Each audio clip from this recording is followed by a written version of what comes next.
Hey, how's it going, folks? My name is Nav Walia, and this is a brand new episode of your favorite podcast, Quarter Life Chit Chat. The podcast where I tell weird stories, talk about interesting topics, interview my friends, and occasionally make, a little crazy jokes that may or may not get me canceled. And today, I am bringing another fun episode. But before I get into that, I would like to take a moment of silence to deal with this national tragedy that we're all facing right now, which was me taking 2 weeks off from this podcast. I am so sorry. I know that me taking 2 weeks off from the podcast was a personal attack on each and every single one of you. And not even that, it was a hate crime against every single one of you, because I know how much you appreciate my voice just blasting in your ears. And I just want to say I'm sorry. I was dealing with some things. I had a family wedding. That was a great time. P.S. If you've never been to a brown wedding, you really have to. Listen, I have said this before and I'll say it again, okay? Every race does something just right, okay? We got, the Asian people who are just absolutely amazing at everything they do. We have black people who are absolutely amazing at everything they do. We have white people who are absolutely amazing at taking over land and everything else that they do. I probably shouldn't open up with a colonialism joke, but hey, here we are. And that brings me to my people, brown people, and we do weddings just right. Okay, god damn it. Brown people do wedding right, and my cousin's wedding was absolutely wonderful.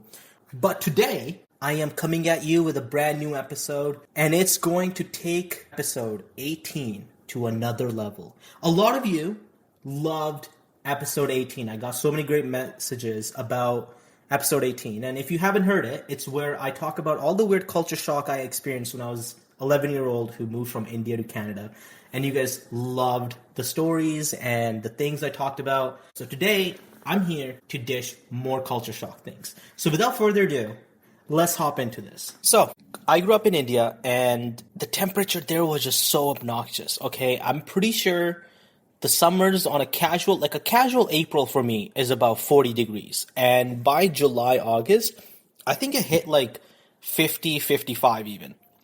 Okay, maybe not 55. But all I'm saying is, during the summer, if you looked hard enough in India, okay, you just looked hard enough, you could see the gates of hell opening. That's how hot it was. So when I moved to Canada, you motherfuckers were having 25, 26 degree summers. What? That to me is a clear indication that God doesn't like brown people. I just want to say, hey, I didn't say it. Look, I didn't say it. I'm just saying though. Okay? You're telling me people in India are living in 40, 45, and then you come to Canada, the Great White North, and everybody's here having the summer in 24, 25s. I don't know, seems like a little biased, but whatever. But the point I'm trying to make is, when I got here, my flight landed in June 11, 2011. I remember that day so specifically to flex on people that I've been in an airplane. But on June 13, 2 days after, we went to Victoria downtown, BC downtown. We were going to look around and just walk around. I might have been the only chubby fucking brown kid who's 11 years old in the middle of June wearing sweaters and full dark navy denims. Okay? I was so fucking cold. I am pretty sure Stevie Wonders could find me from a crowd like Where's Waldo, but instead of Where's Waldo, it was Who's the fresh off the boat brown kid. That's how much I stood out in the middle of June in downtown Victoria wearing a fucking sweater and a jacket and dark navy blue denims. And in 2011 was the first time in my life I also saw snow. And not the type that you put up your nose.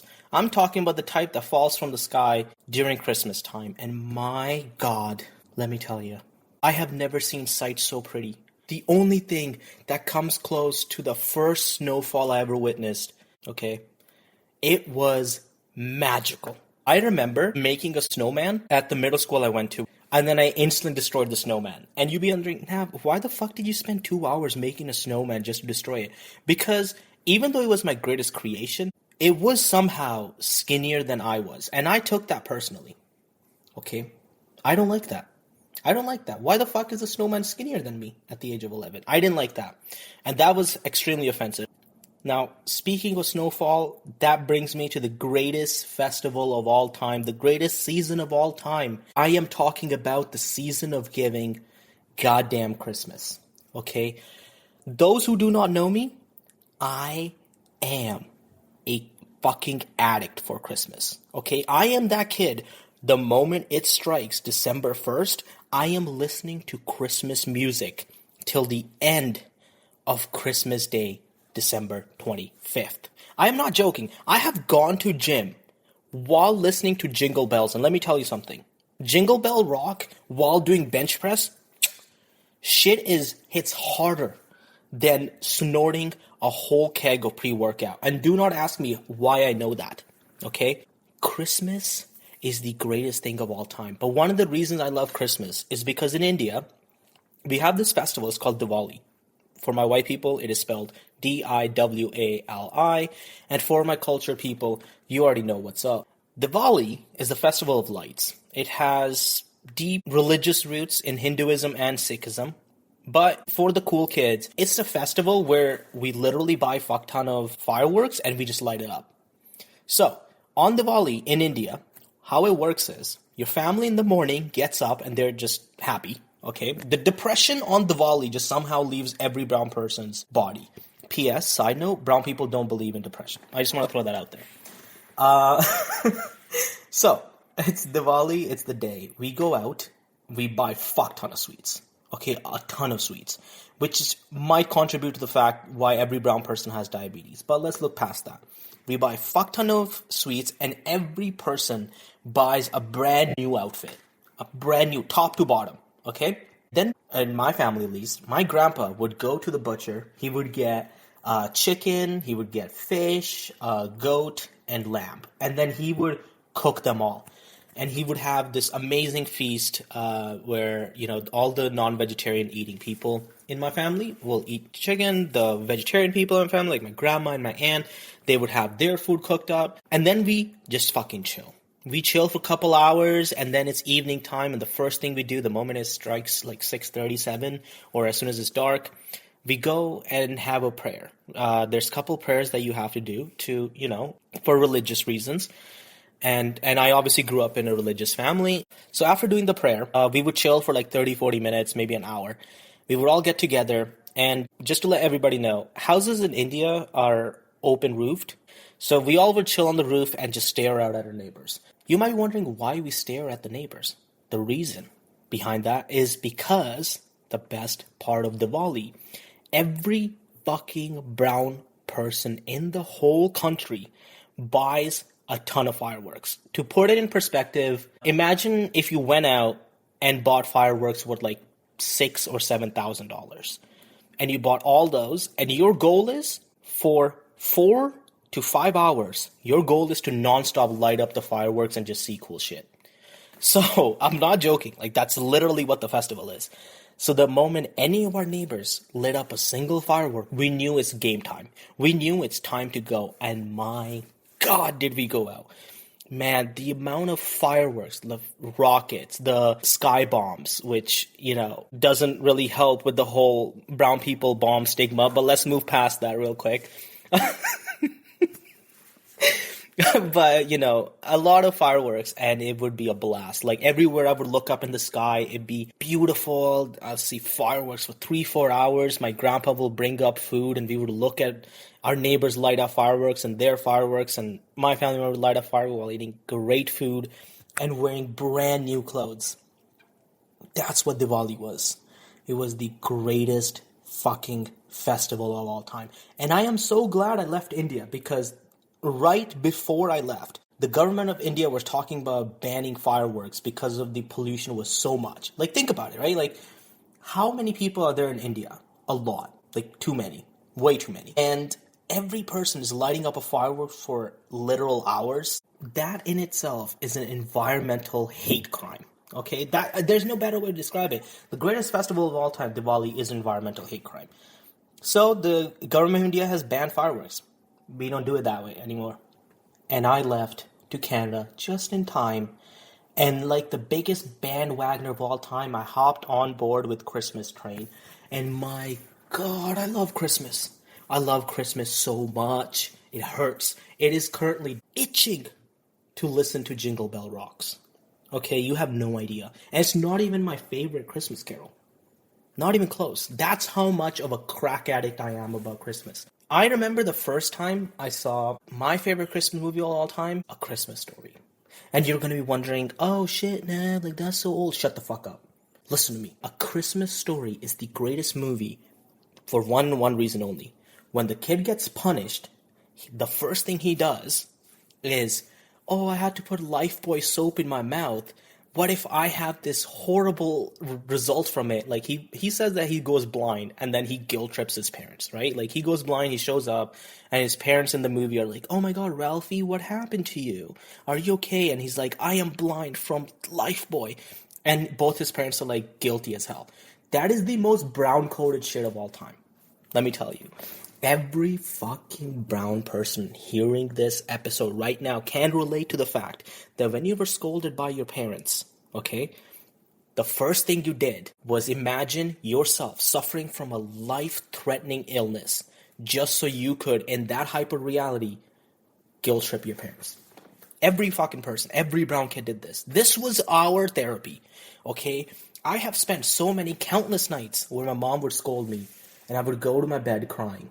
And I would think about, like, for some fucking reason, being involved in an accident and, like, just not waking up for 3 days just to see my mom cry. That was my therapy. Which sounds really fucked up. Now that I'm saying out loud. I love my mom. But that was the brown people's therapy. But, speaking of therapy, Christmas is therapeutic to me, okay? Like, I don't know what it is. But I'm telling you, the moment it hits December 1st, I feel that magic in the air. Unless you're in Nanaimo. There's no magic in the air in Nanaimo. That's hepatitis that you're smelling. But in Victoria, at least, there's this magic in the air. Okay? I genuinely feel there's magic in the air. The hot chocolate, the outfits, the lights. It is beyond magical. And every person that does not like Christmas, you can look at them and you know that they were not loved as a child. True story. Psychology has confirmed this. If you don't like Christmas, your parents didn't love you as much. And you're adopted. True story. Look it up. It's in the Bible. But the next culture shock I experienced had to do with scolding. Now, this, I feel like a lot of people know this, but I'm just gonna just remind people of this, okay? When I got to Canada, I had to go to school and stuff, middle school obviously. I was so shocked that I don't have to call my teachers ma'ams or sirs. In India, I had to be proper. I had to call them ma'ams, sirs, yes ma'am, no ma'am. Here, it's like, hi Mr. Arnett, hi Miss Nye, hello Mr. Hunt. What? You're telling me I can be besties with my teacher? That's crazy. In India, you were not allowed to hold a conversation with your teachers. It was fucking weird. But more importantly, the teacher would slap the shit out of you for talking to her. Here, my God, my high school teachers, I had good friendship with them. I would like hold a conversation, make jokes. It was wild. In India, it wasn't. But that's not the culture shock I experienced the most about schooling. The biggest culture shock I experienced most about schooling is what happens when you get shitty grades. You see, all my white friends are thinking, I got shitty grades, what did my parents do? They probably told you they're disappointed in you. They probably looked at you with sad eyes like you just stole their kidney. They probably looked at you and they said, this is so bad, and they may have screamed a little bit or a lot, and you are now traumatized for life. That experience sounds like a vacation to me, because how do brown people handle this? You know, bad grades or anything. You beat your child. I'm not joking. The biggest culture shock I had when I got to Canada is nobody could relate to the idea that I was beaten. And I don't mean beaten as in like beaten to the pulp like in movies. No, my family loved me. I mean like get slapped and all this. Like even in school, my teachers have hit me. Like with stick, with pencils. Like they would like slam the pencils really hard on the back of your hand on the knuckles. I've had like wooden stick with like full force slam down on the palm of your hand to feel pain because you got shitty grades or we talk too much in class. I've been slapped across my face multiple times. Hell, my mom's fucking slapped me a week ago because I was like being an idiot in the house. So being slapped as a brown kid is just the most normal thing. And you might be wondering, oh, no, like that kind of sounds pretty bad. No, it doesn't. Not at all. Because you know what? What I have seen in the Western culture, you tell your child, hey, can you not do this? Can you not do that? And the child keeps doing it. In the brown culture, you say, hey, can you not do this? After you slap the shit out of them. And guess what? The child doesn't do anything. Okay? The best way of parenting in brown culture is slap the shit out of your child first and then explain what they did wrong. Because the slap and the pain and the searing heat on your face cheek radiating from that slap is going to grab their attention, and then your words just hit deeper. And here, when I got to Canada, I told my friends, I was like, yeah, like my mom hits me when I'm not being disciplined, or, when I'm getting shitty grades, and they were like, dude, you can't do that. Your parents can't hit you. This is not right. And I remember my friend in grade 8, his name was Nathaniel.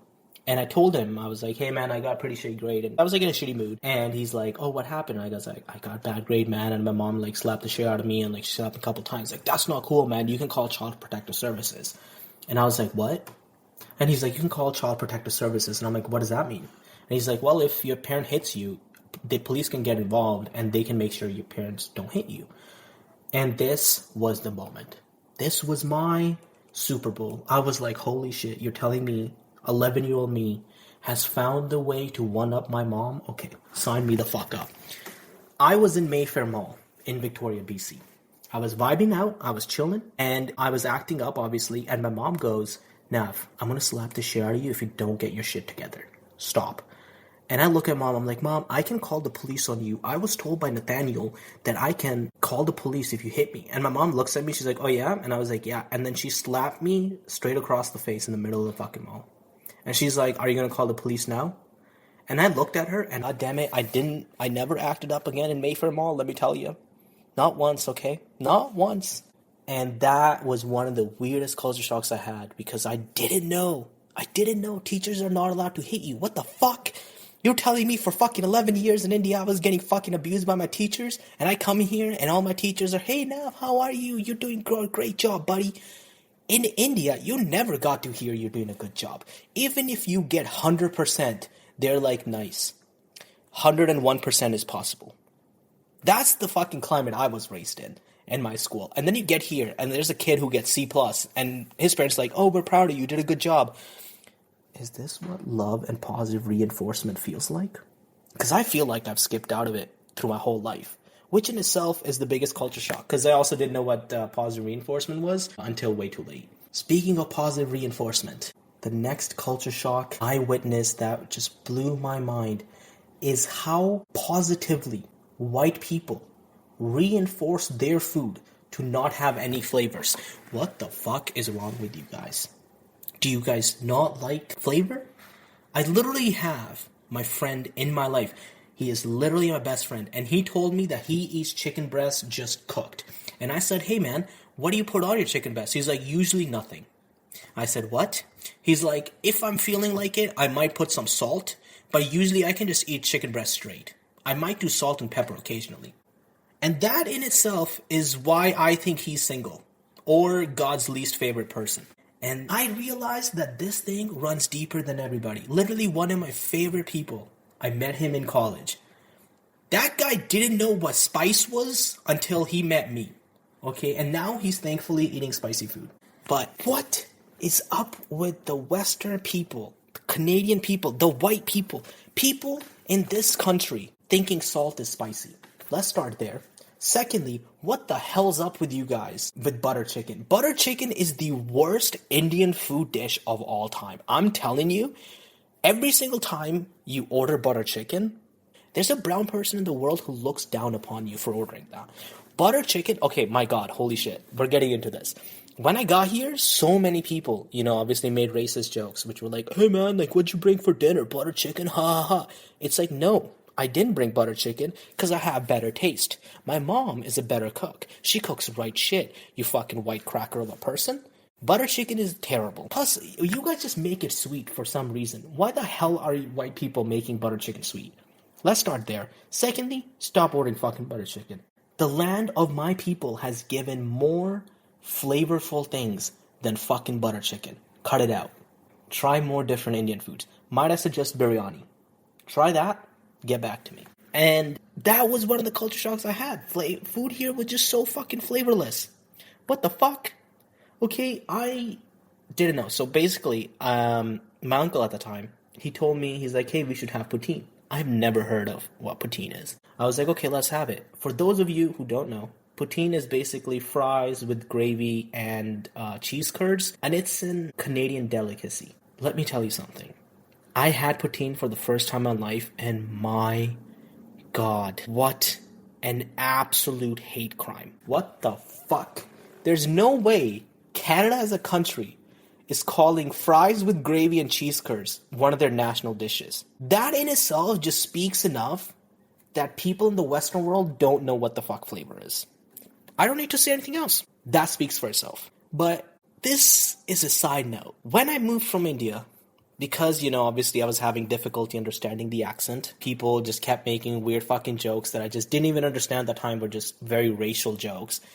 And along with that, me missing family. I had to go to therapy with my school counselor in grade 8 because they thought that I was acting up.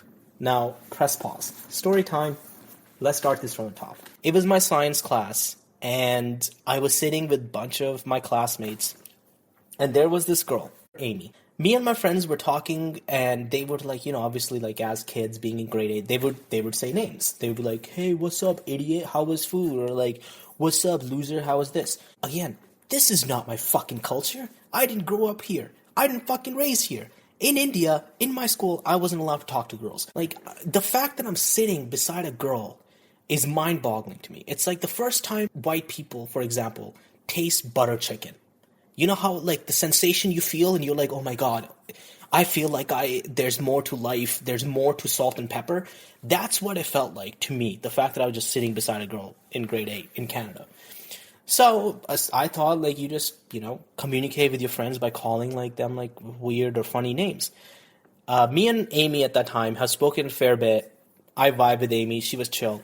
So Amy comes into the classroom, and I'm like, hey, what's up, you little stinky bum? And my science teacher was standing beside me. She's like, excuse me? I'm like, what? He's like, what the hell did you just say? And I'm like, nothing. And she's like, no, I heard you. I was like, and she's like, outside of the classroom right now. Now, what the hell did I do? You might be wondering. Yeah, that's right. I did exactly what you're thinking I did. I started fucking crying. I started crying, okay? I was like, oh God, this is it. I'm going to get deported. That was the first thought I had in my mind. I'm going to get deported back to India. And that in itself just explains how confused I was just about reality and how fresh off the boat I was. I called the girl stinky bum, and the first thought is, that's it. Life has come to an end, I thought my dreams of going to the foreign land and succeeding as a well-established and rich doctor is over. I was fucking crying in the hallway. And my science teacher, she comes out, and she's like, that was not right. I'm going to take you to the principal. So I go to the principal's room, and he's like, hey, Nab, that's not very polite, blah, blah, blah. And I'm like, I'm just so sorry. I'm so sorry. And he's like, you're going to write her an apology letter. So I wrote an apology letter saying I am so sorry. Please forgive me. I didn't know any better, blah, blah. I wrote that letter, which was weirdly crispy and wet by the time I gave it to her, because while I was writing it, my tears kept falling onto the paper because I was afraid that I'm going to get deported. So I'm like, okay. So I give her the note, and she hugs me, and she's like, it's okay. It's not a big deal. And I was like, for sure. I go back to my class. The next day, my homeroom teacher comes up to me, and he's like, Nav, you have to go talk to the counselor. And I was like, okay. I go talk to the counselor, and I say, well, what am I here for? And she said, I think you might be acting up, so we want to help you get acclimated into society because you're new here. I didn't even know what any of those words meant at that time. Might I remind you, I was still getting used to the accent, okay? And while having the thickest Indian accent. So for next 3 months, I had to go see my counselor for 30 minutes, talk about my life at home, my life with friends, how I'm seeing school, how I am affiliating with school, my classmates, and any disagreement I had with anybody in my class, that person would then go with me to the counselor and we would all talk it out. I didn't even know what was happening at that time. I'm gonna keep it buck 100. I didn't even know I was talking to a counselor until I got to high school and I learned what counseling is, and I was like, holy shit, they really made me talk to a counselor because they thought I was acting up. because I wasn't adjusting or I was having a tough time at home. No, it wasn't any of that. I was acting up because I'm a fucking degenerate. And I was just too fucking stupid. But I'm gonna be honest, I had a lovely time with that counselor. She was so sweet. And the best part, she would give me like a small chocolate bar at the end of our sessions, which is kind of a dick move because I was already a fat kid. So I blame her for becoming obese now. But but she was a gem, and that brings me to the end of this episode. I hope you enjoyed this episode. Again, love talking about the weird culture shocks I had. It's surreal talking about this because it feels like it was just yesterday, yet it also feels like it was so far ago. I have a lot more culture shocks to tell, a lot more stories to tell, and I'm sure I'll do that on a future episode. Thank you for listening to this episode. Do me a favor, follow the show on Instagram, quarterlife_chitchat. Tell your friends all about it. Tell your boyfriends, tell your aunts, girlfriends, tell everybody about it. I'll be back next week with another brand new episode. Until then, take care. Hasta la vista. Bye-bye.